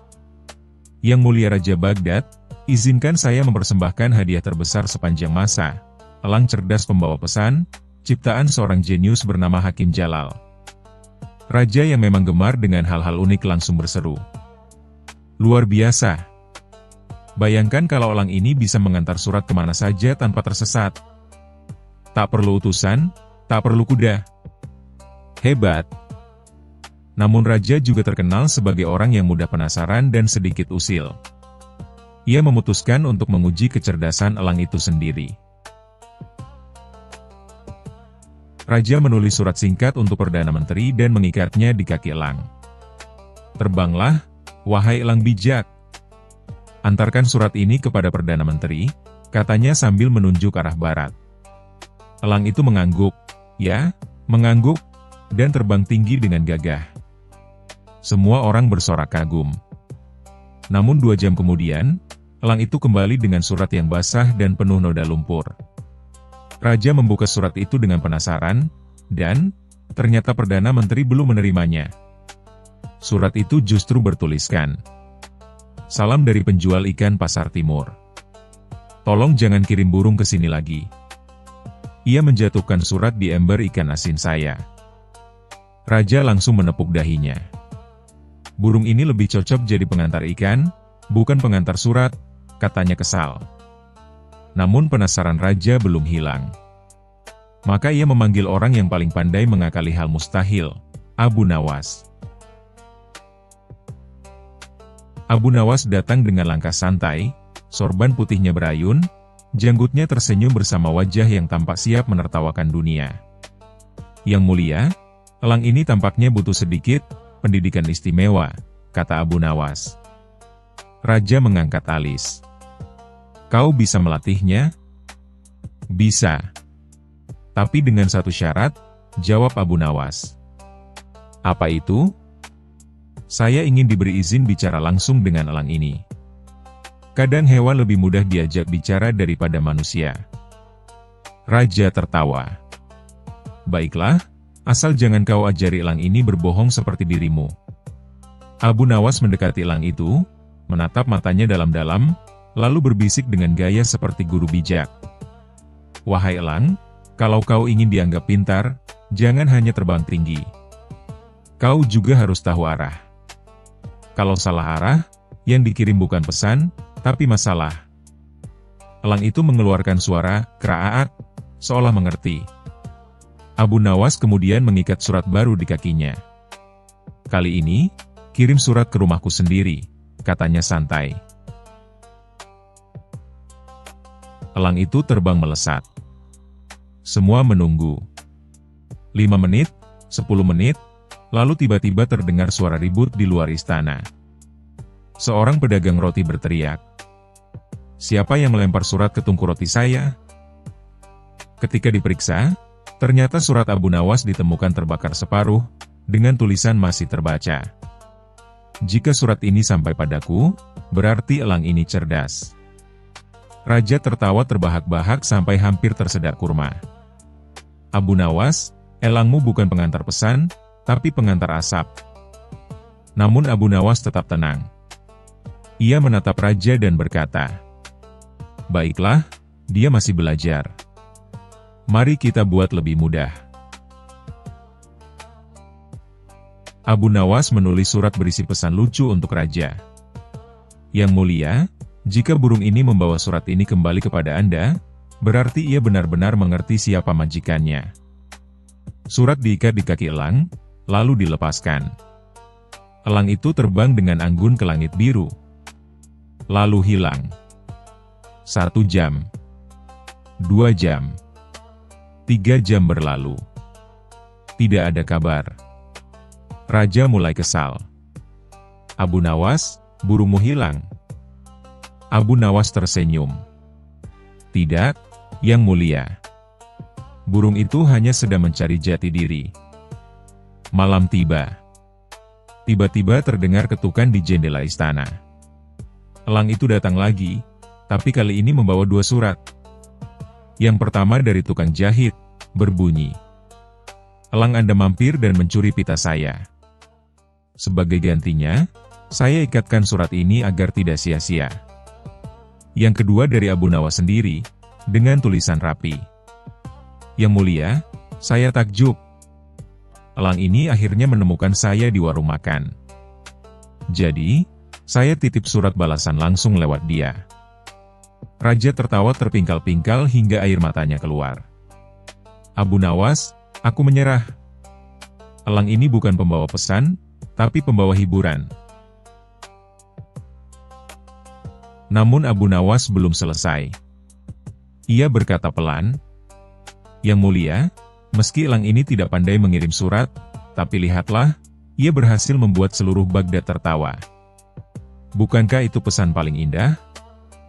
Raja terdiam sejenak, lalu tersenyum lebar. "Kau benar, Abu Nawas. Kadang pesan terbaik bukan tertulis di kertas, tapi di tawa orang-orang." Sejak hari itu, elang ajaib itu tidak lagi dipakai untuk mengirim surat. Tapi setiap kali suasana di istana terasa tegang, Abu Nawas hanya bersiul, dan elang itu akan datang menari-nari di udara, membuat raja tertawa hingga lupa semua urusan negara. Dan setiap kali ada orang baru datang ke Baghdad, raja selalu berkata sambil tertawa, "Lihatlah, itulah elang paling pintar di dunia, ia tahu cara mengirim pesan tanpa menulis sepatah kata pun." Kadang yang kita anggap gagal justru membawa kegembiraan yang tak terduga. Seperti elang Abu Nawas, salah kirim surat, tapi berhasil mengirimkan tawa untuk semua. Kisah selanjutnya. Kisah Abu Nawas dan rahasia sumur tua. Di sebuah pagi yang cerah di Baghdad, seekor keledai bersin, seekor ayam berkokok, dan Abu Nawas baru saja jatuh dari tempat tidur. Ia bangun dengan rambut acak-acakan, janggutnya miring ke kiri, dan matanya separuh terbuka. Hari itu, ia sama sekali tidak menyangka bahwa dirinya akan terlibat dalam misteri paling aneh di seluruh negeri, sumur tua yang katanya tak punya dasar. Beberapa hari terakhir, warga sebuah desa kecil di pinggiran Baghdad dilanda ketakutan. Ada sumur tua di tengah desa yang tiba-tiba menelan ember, tali, bahkan seekor kambing tanpa jejak. Demi langit dan bumi, embernya hilang, teriak seorang warga setiap kali menimba air. "Bukan cuma ember. Suaraku juga hilang kalau aku berteriak ke dalamnya," kata yang lain dengan wajah pucat. Kabar itu menyebar cepat. Orang-orang mengatakan sumur itu tak punya dasar dan berhubungan langsung dengan dunia jin. Bahkan, ada yang bilang jika kau menatap airnya terlalu lama, kau akan melihat wajah sendiri, tapi versi yang sedang tertawa menyeramkan. Raja Harun al-Rashid, yang selalu penasaran dengan hal-hal aneh, segera memanggil penasihat-penasihatnya. "Siapa yang bisa menyelesaikan misteri ini?" katanya. Para menteri saling berpandangan.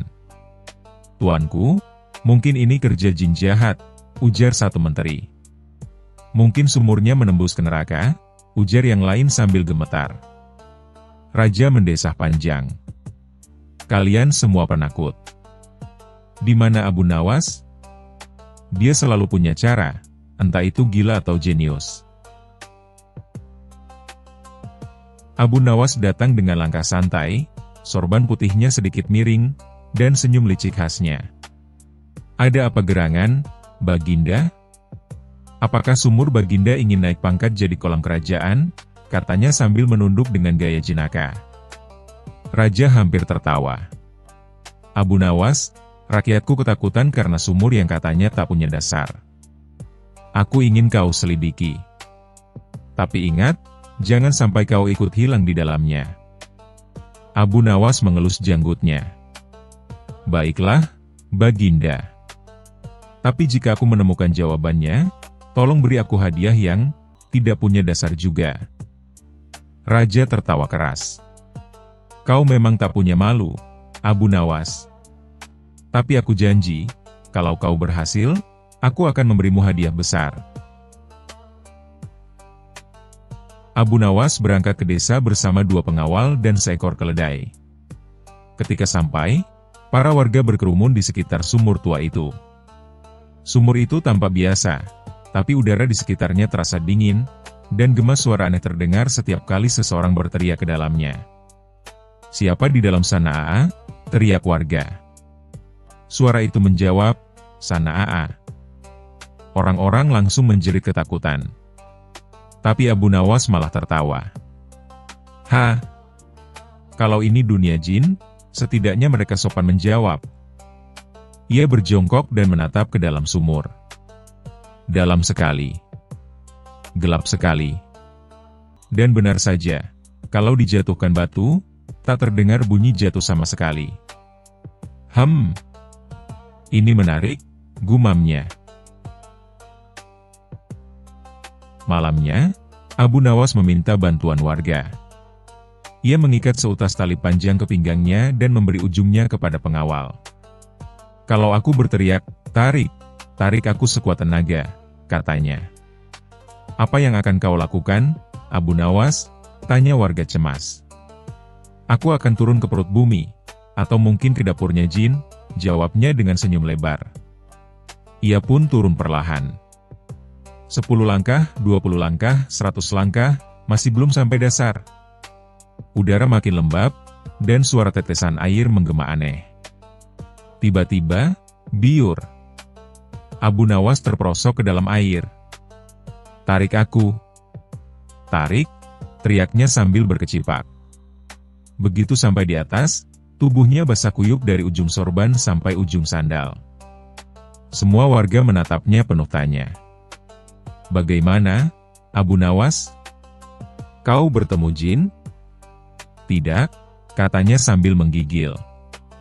Tapi aku hampir jadi lauknya ikan sumur. Namun Abu Nawas tidak menyerah. Ia memutuskan untuk menurunkan lentera besar ke dalam sumur menggunakan tali panjang. Setelah beberapa saat, ia melihat sesuatu. Pantulan cahaya dari bawah. Aha! Ini dia rahasianya, katanya sambil bertepuk tangan. Keesokan harinya, semua warga berkumpul lagi. Abu Nawas melempar lentera ke dalam sumur dan, tiba-tiba cahaya itu lenyap. Lihat, teriak warga. Sumurnya menelan cahaya juga. Abu Nawas tersenyum licik. Tidak, itu bukan ditelan. Itu ditelan oleh gua di bawah tanah. Dengan bantuan warga, ia menurunkan tangga bambu dan turun kembali, kali ini lebih hati-hati. Setelah beberapa menit, ia menemukan celah besar di dinding sumur. Ternyata sumur itu menembus ke sebuah gua bawah tanah yang luas, berisi air jernih dan gema suara. Ketika seseorang berteriak di atas, gema dari gua itu membuat suaranya seolah menghilang. Dan karena air di bawah sangat dalam, benda apapun yang jatuh akan mengapung jauh di dalam gua dan tak terlihat lagi dari atas. Jadi bukan jin, bukan kutukan, hanya sumur yang sombong karena punya ruang bawah tanah, kata Abu Nawas sambil tertawa. Abu Nawas pun kembali ke istana dan menceritakan semuanya. Raja tertawa terbahak-bahak sampai air matanya keluar. Jadi rakyatku takut pada gua bawah tanah? Wah, Kalau begitu aku juga takut tertawa kebanyakan. Lalu hadiahku, Baginda? Tanya Abu Nawas dengan wajah serius. Raja tersenyum jahil. Tentu. Karena sumurnya tak punya dasar, maka aku akan memberimu pundi uang yang tak punya dasar. Abu Nawas menatap pundi itu. Isinya kosong. Ah, jadi begini rasanya punya harta seperti sumur itu, katanya sambil menghela napas. Raja dan seluruh istana meledak dalam tawa. Dan sejak hari itu, sumur tua itu diberi nama, Sumur Tak Berdasar Abu Nawas, sementara Abu Nawas sendiri diberi julukan baru oleh rakyat, si penyelam dunia jin yang tak jadi jin. Kadang yang tampak menyeramkan hanya butuh sedikit keberanian dan akal cerdik untuk terlihat konyol. Dan kalau kau menatap sumur terlalu lama, hati-hati, kau bisa melihat wajah Abu Nawas tertawa balik padamu. Kisah selanjutnya. Kisah Abu Nawas dan Sang Kuda Putih. Di sebuah pagi yang cerah di kota Baghdad, suasana istana tampak ramai luar biasa. Pasalnya, Raja Harun al-Rasyid baru saja mendapatkan hadiah istimewa dari seorang bangsawan jauh, seekor kuda putih murni yang begitu indah hingga semua orang yang melihatnya terpesona. Kuda itu tinggi, gagah, berkulit putih seputih salju, dan matanya berkilau seperti permata. Bahkan, ekornya bergoyang dengan anggun seperti bendera sutra tertiup angin. Raja pun langsung jatuh hati. Indah sekali. Mulai hari ini, kuda ini akan menjadi tunggangan kebanggaanku, serunya penuh semangat. Namun, begitu sang raja mencoba menungganginya. Bruk! Raja terlempar ke tanah dengan gaya paling tidak elegan di sepanjang sejarah Kekaisaran Baghdad. Seluruh penjaga istana menahan tawa dengan susah payah. Salah sedikit saja mereka bisa kehilangan kepala. Raja mencoba lagi, kali ini dengan pelan. Tapi belum juga kaki kirinya naik ke pelana, kuda putih itu langsung mengangkat kaki belakang dan meringkik keras. Raja nyaris terjungkal lagi. Apa ini? Teriak Raja. Kenapa kudaku ini liar seperti iblis? Para penjaga, pelatih kuda, dan penasehat istana bergantian mencoba menungganginya. Hasilnya, semua terlempar. Bahkan salah satu penjaga sampai tersangkut di pohon kurma istana. Raja pun murka. Cari Abu Nawas. Hanya dia yang bisa menyelesaikan masalah aneh seperti ini. Abu Nawas datang dengan langkah santai seperti biasa. Ia mengenakan jubah putih dan rompi krem, sorban putihnya berkilau diterpa sinar matahari. Dengan senyum ramah ia menunduk hormat. Yang mulia memanggil saya, tanyanya tenang. Raja menunjuk kuda putih yang tampak berdiri gagah di tengah halaman istana. Abu Nawas, lihatlah. Kuda ini begitu indah, tapi tak seorang pun bisa menungganginya. Termasuk aku sendiri. Abu Nawas menatap kuda itu sambil mengelus janggutnya. Mungkin yang mulia lupa, tidak semua yang indah mudah dijinakkan. Jangan berfilsafat, Abu Nawas, bentak Raja. Aku ingin kuda ini bisa kutunggangi besok pagi di depan rakyat. Kalau tidak, kau akan kehilangan kepalamu. Abu Nawas menunduk hormat. Baik, tuanku. Tapi saya butuh waktu semalam dan satu syarat kecil. Syarat? Saya harus sendirian bersama kuda itu, tanpa ada yang mengintip. Raja mengangkat alis curiga, tapi akhirnya menyetujui. Baiklah, tapi kalau kau macam-macam, aku akan memenggalmu besok pagi.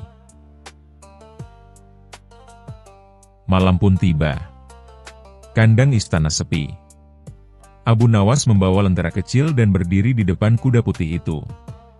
Kuda itu memandang Abu Nawas dengan mata tajam, seolah berkata, "Coba kau dekati, manusia." Tapi Abu Nawas malah tersenyum dan berkata pelan, "Wahai kuda putih yang anggun, aku tahu kau bukan kuda biasa. Kau pasti merasa sombong karena terlalu indah, bukan?" Kuda itu meringkik keras, seolah setuju. Abu Nawas pun mulai berbicara seperti sedang menasihati anak kecil. Kau tahu, di dunia ini, bahkan kuda tercantik pun butuh sahabat. Kalau kau menolak semua orang, kau akan sendirian seumur hidupmu. Lalu ia mengeluarkan sekeranjang rumput segar dan kurma kering. Kau lapar, bukan? Ini hadiah perdamaian dari sahabat barumu, Abu Nawas. Kuda itu perlahan mendekat dan mulai makan. Abu Nawas lalu berbisik. Sekarang, mari kita buat kesepakatan. Besok, biarkan raja menunggangimu. Tapi saat itu, berpura-puralah jinak, meski hatimu masih liar. Aku akan pastikan kau mendapatkan istirahat dan makanan terbaik setiap hari. Kuda itu tampak tenang, bahkan menundukkan kepala seperti mengangguk. Abu Nawas tersenyum puas. Begitu, kan lebih mudah kalau saling mengerti. Keesokan paginya, seluruh istana berkumpul di halaman. Raja tampak percaya diri, tapi wajahnya masih agak tegang. Abu Nawas berdiri di samping kuda putih itu sambil tersenyum. Silakan, tuanku. Cobalah sekarang. Raja menatapnya ragu-ragu. Tapi kalau aku terlempar lagi? Tenang saja, Yang Mulia. Sekarang kuda ini sudah tahu siapa tuannya. Raja menarik napas, naik ke pelana, dan semua menahan napas. Kuda putih itu tidak bergerak liar. Ia berdiri diam, lalu berjalan perlahan dengan langkah anggun. Raja pun tersenyum lebar. Hahaha. Lihatlah. Sekarang dia jinak. Seluruh istana bersorak. Raja berputar-putar di halaman dengan penuh kebanggaan. Abu Nawas, kau benar-benar luar biasa. Bagaimana kau melakukannya? Abu Nawas menunduk sopan. Saya hanya berbicara dari hati ke hati dengan hewan itu, tuanku. Ketika raja selesai berkeliling, ia hendak turun. Tapi tiba-tiba kuda itu lari kencang sendiri mengelilingi halaman. Raja berteriak ketakutan sambil berpegangan pada pelana. Hentikan kudanya. Para penjaga berlari ke sana kemari panik. Tapi Abu Nawas malah tertawa terbahak-bahak. Tenang, tuanku. Itu hanya tanda kuda Anda sedang senang. Akhirnya, setelah 3 putaran penuh dan raja hampir pingsan, kuda itu berhenti tepat di depan Abu Nawas dengan gaya dramatis, lalu menunduk seperti memberi hormat. Raja turun dengan wajah pucat, rambut acak-acakan. Abu Nawas, jelaskan padaku apa yang sebenarnya terjadi. Abu Nawas menunduk sambil menahan tawa. Kuda itu berjanji akan jinak, tuanku, tapi dia tidak bilang akan berhenti menjadi kuda yang ceria. Raja memandangnya tajam, tapi tak bisa menahan tawa akhirnya. Abu Nawas, hanya kau yang bisa membuat masalah jadi bahan tertawaan. Sejak hari itu, kuda putih itu benar-benar menjadi kesayangan raja. Tapi setiap kali raja menungganginya, semua orang di istana menyiapkan tikar tebal, jaga-jaga kalau sang raja jatuh lagi.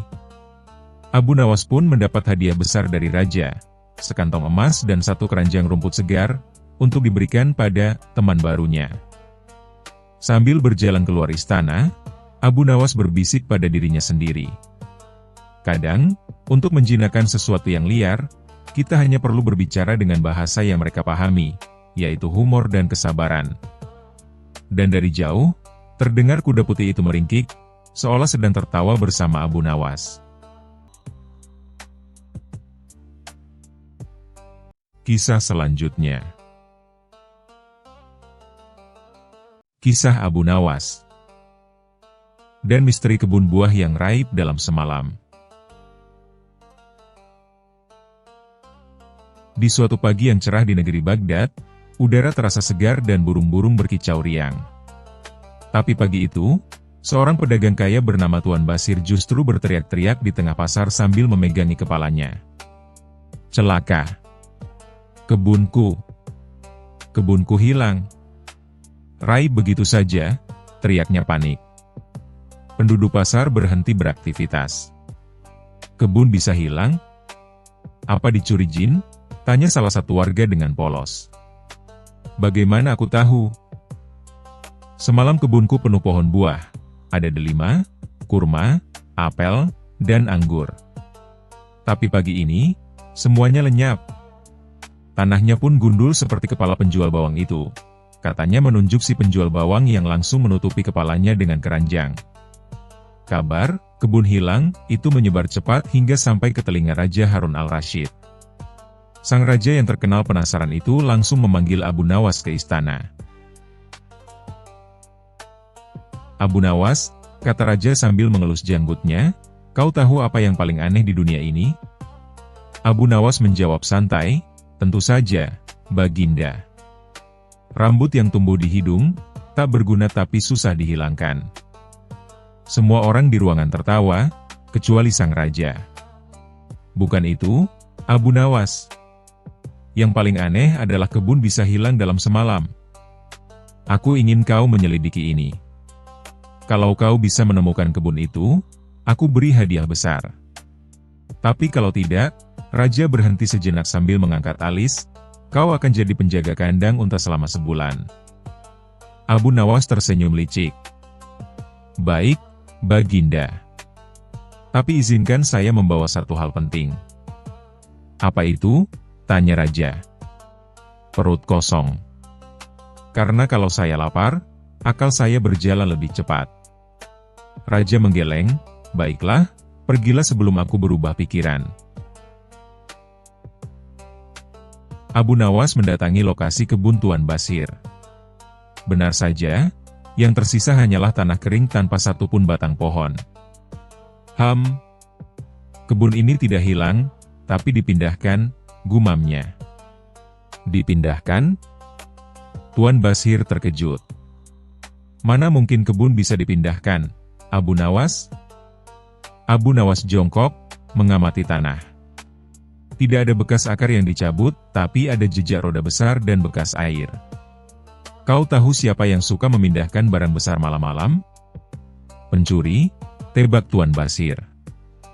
Tidak. Itu kerjaan orang yang punya tenaga besar dan otot lebih banyak dari otak para penjaga istana. Mata Tuan Basir membulat. Maksudmu kebunku diambil istana? Abu Nawas mengangkat bahu. Kita buktikan saja. Malam itu, Abu Nawas menyamar sebagai penjual buah keliling dan menyelinap ke halaman belakang istana. Ia hampir tertawa terbahak ketika melihat kebun raksasa di dalam tembok istana yang persis seperti kebun Tuan Basir. Pohon-pohon tumbuh rapi, buahnya bergelantungan segar, bahkan ada papan bertuliskan, kebun persembahan untuk raja dari rakyat yang tulus. Abu Nawas berbisik, tulus? Atau takut disuruh bayar pajak lagi? Ia mendengar dua penjaga sedang bercakap. Untung saja Tuan Basir tidak sadar kebunnya kita pindahkan malam itu, kata salah satu penjaga. Diam, bodoh. Kalau ketahuan, kita disuruh makan buah mentah sebulan penuh, sahut yang lain. Abu Nawas mengangguk pelan. Bagus. Aku sudah punya bukti. Keesokan paginya, Abu Nawas menghadap raja sambil membawa sekeranjang buah segar dari kebun itu. Baginda, katanya dengan wajah serius, saya menemukan kebun yang hilang. Raja tersenyum senang. Benarkah? Di mana? Di tempat yang sangat sulit dijangkau oleh manusia biasa. Di mana itu? Tanya raja makin penasaran. Di balik tembok keangkuhan, jawab Abu Nawas pelan sambil menatap mata sang raja. Raja mengerutkan kening. Apa maksudmu? Abu Nawas menaruh keranjang buah di meja. Buah-buah ini dari kebun yang katanya hilang. Dan saya menemukannya tumbuh subur di taman belakang istana. Suasana seketika hening. Para menteri saling pandang. Penjaga istana menelan ludah. Raja memandang Abu Nawas lama sekali, lalu akhirnya tertawa terbahak-bahak. Jadi kebun itu dipindahkan ke istanaku, ya? Luar biasa. Siapa yang melakukannya? Abu Nawas menjawab santai, rakyat Baginda, yang berpikir kalau mempersembahkan kebunnya akan membuat Baginda lebih bahagia. Tapi ternyata Baginda lebih bahagia saat mengetahui kebenaran. Raja tertawa sambil bertepuk tangan. Kau memang tak pernah gagal, Abu Nawas. Baiklah, kebun itu akan dikembalikan kepada Tuan Basir, dan para penjaga yang memindahkannya akan memanen buah selama sebulan tanpa boleh makan satupun. Penjaga yang berdiri di sudut ruangan langsung pucat pasi. Beberapa hari kemudian, kebun Tuan Basir sudah kembali seperti semula. Ia memeluk Abu Nawas dengan gembira. Terima kasih, Abu Nawas. Kau menyelamatkan kebunku. Abu Nawas tersenyum sambil menggigit buah delima. Tidak apa-apa. Lagi pula, kalau kebun bisa hilang begitu saja, bagaimana dengan uang sewa rumahku? Jangan-jangan besok ikut hilang juga. Semua orang yang mendengar tertawa terbahak-bahak. Dan sejak hari itu, Tuan Basir setiap minggu mengirim sekeranjang buah ke rumah Abu Nawas. Tapi tentu saja, Abu Nawas tak pernah lupa untuk berkata, kalau kebunmu hilang lagi, jangan panggil jin. Panggil Abu Nawas saja. Kebenaran tak selalu bisa disembunyikan, bahkan di balik tembok istana sekalipun. Dan kecerdikan seringkali lebih kuat dari kekuasaan.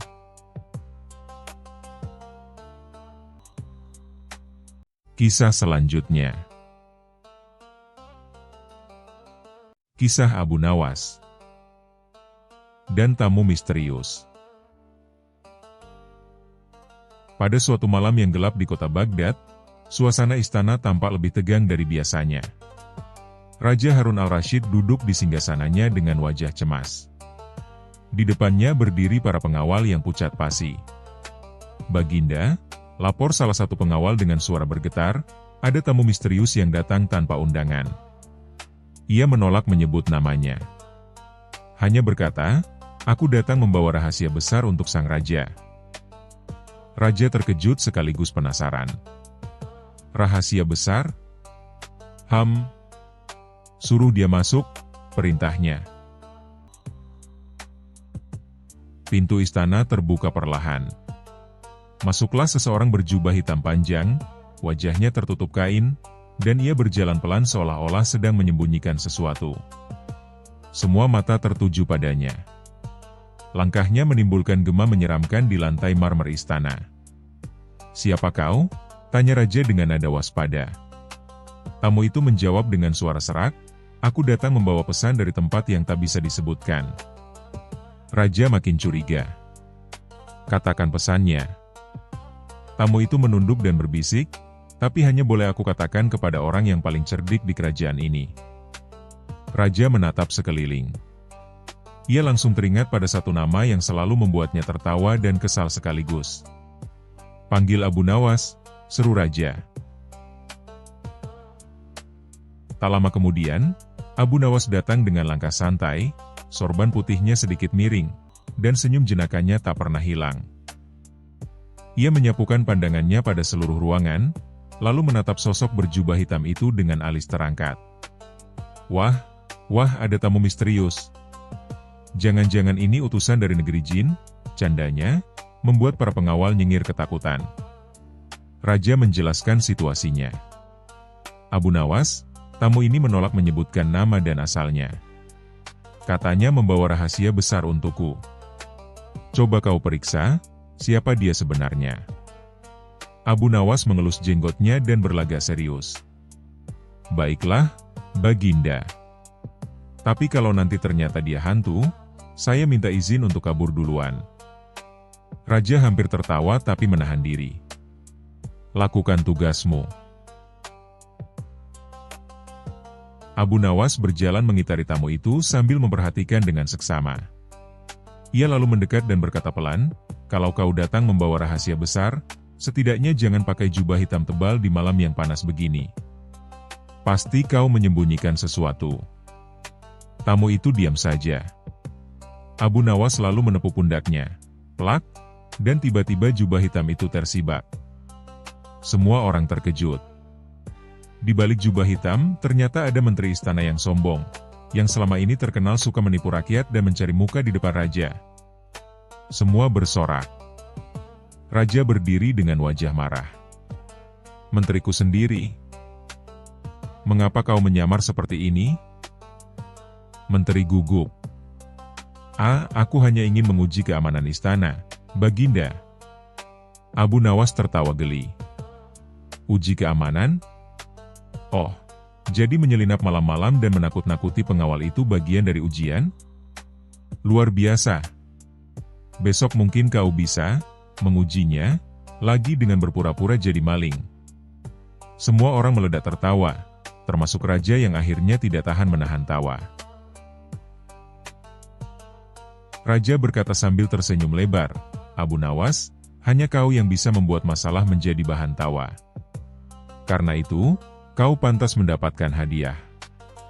Abu Nawas membungkuk hormat, terima kasih, Baginda. Tapi saya rasa hadiah terbaik adalah agar menteri kita ini diuji dengan cara yang lebih nyata. Raja mengangkat alis. Apa maksudmu? Abu Nawas menjawab sambil menahan tawa, kirim dia ke pasar, menyamar sebagai penjual bawang. Kalau dalam 1 hari dia tak dipukul pembeli karena harga bohongnya, barulah dia lulus ujian. Seluruh istana kembali pecah dengan tawa yang menggema sampai keluar gerbang. Sementara sang menteri hanya bisa menunduk malu sambil berharap hari cepat berganti. Pesan moral. Kebenaran tidak bisa disembunyikan di balik jubah apapun. Sekalipun seseorang mencoba menutupi kesalahannya dengan kepura-puraan, cepat atau lambat kejujuran dan kecerdikan akan membongkarnya. Dan tentu saja, sedikit humor bisa jadi obat terbaik untuk masalah paling rumit. Terima kasih sudah menonton. Jangan lupa like dan subscribe. Semoga keberkahan selalu dianugerahkan kepada kita semua. Wassalamualaikum.